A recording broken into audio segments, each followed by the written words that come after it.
Okay, let's have a look at Paul Saladino. So Paul Saladino, he's a famous YouTuber. He's an advocate of the carnivore diet. His Twitter handle is carnivoremd, which means that he supports eating meat breakfast, lunch and dinner. He's very known for pushing very low carb, although he's starting to change his opinion a bit. He avoids sugar and plant-based carbs and vegetables. He's got 1.6 million followers on his Instagram page, and he sells supplements. He sells beef organ supplements in capsules in a bottle for $52, and he also sells bull's testicles, which he claims increases your testosterone. Well, dead bull's testicles, there's no evidence whatsoever that it increases your testosterone levels in humans. But let's take a look at one of his clips.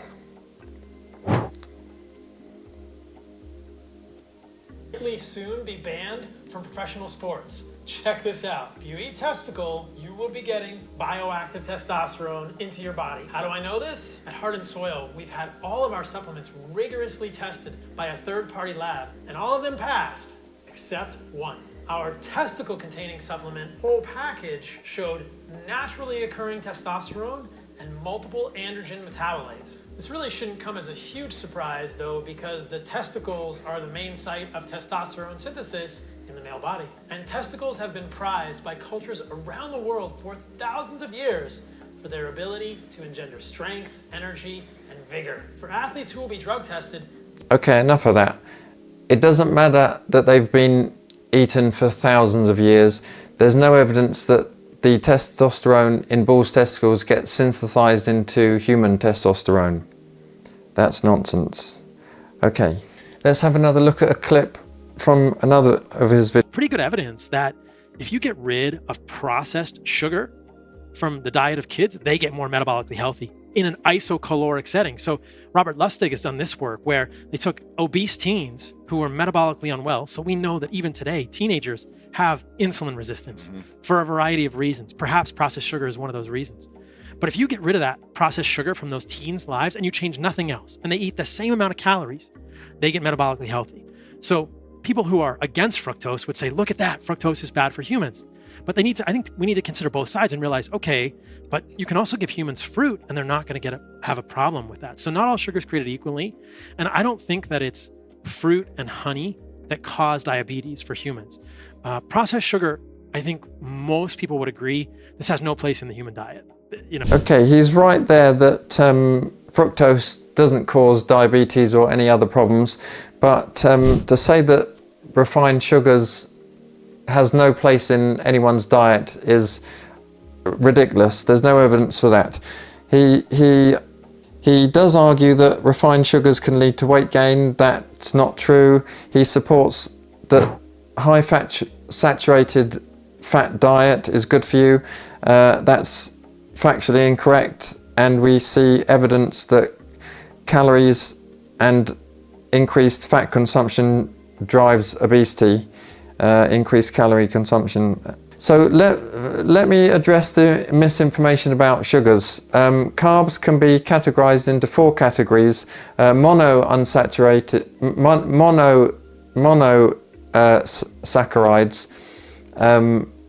disaccharides, polysaccharides, and oligosaccharides. Mono means one, so one molecule of sugar. And there are 3 types. There's glucose, fructose, and galactose, and they're found in fruits, honey, and sweeteners. And di means 2, and there's 3 types, which is sucrose, which is table sugar, which is glucose and fructose. And there's lactose found in milk, which is galactose and glucose. And there's maltose, which is found in drinks like alcohol. You've then got polysaccharides, so more than many types of sugar molecules bonded together. And there's 3 types: starch, glycogen, and cellulose. Cellulose you can't digest, it's fibrous, but it's very important for the digestive tract. Glycogen is stored in the liver and muscles, but so it also is sucrose and glucose. Glycogen is found in small amounts in meat, and starch is tubers, legumes, grains, stuff like that.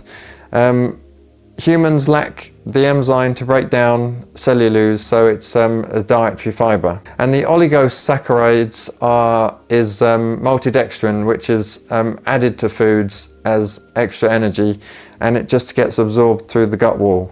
Okay, let me explain what happens to carbs like rice, sugar, and sweet potatoes that Eddie Abbew goes on and on about. You should be eating loads of sweet potatoes. He's obsessed with them. It's very simple.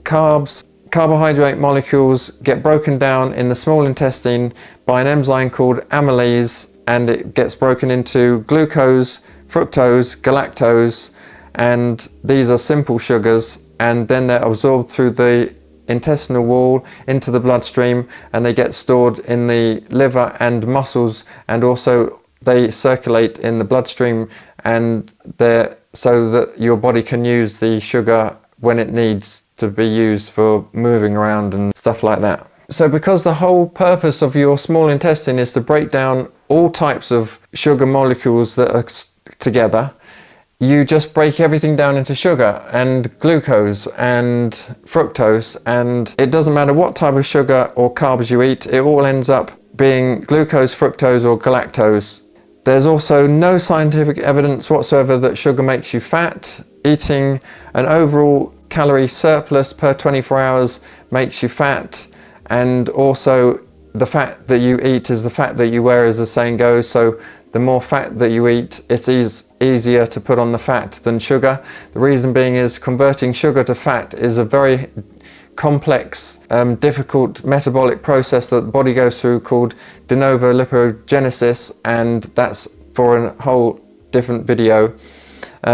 Your body will do everything it can to use sugar as its primary energy source. It will even convert fats and proteins into ketones to be used as energy for sugar. I personally live off 700% of the recommended daily allowance of sugar, sugar being recommended at 10% of your total calorific intake per day. There's a reason why I live off sugar and glucose and lactose from milk, but that's for another video. And I have 8 to 10% body fat 24 hours a day, 365 days of the year, so how come I'm not fat?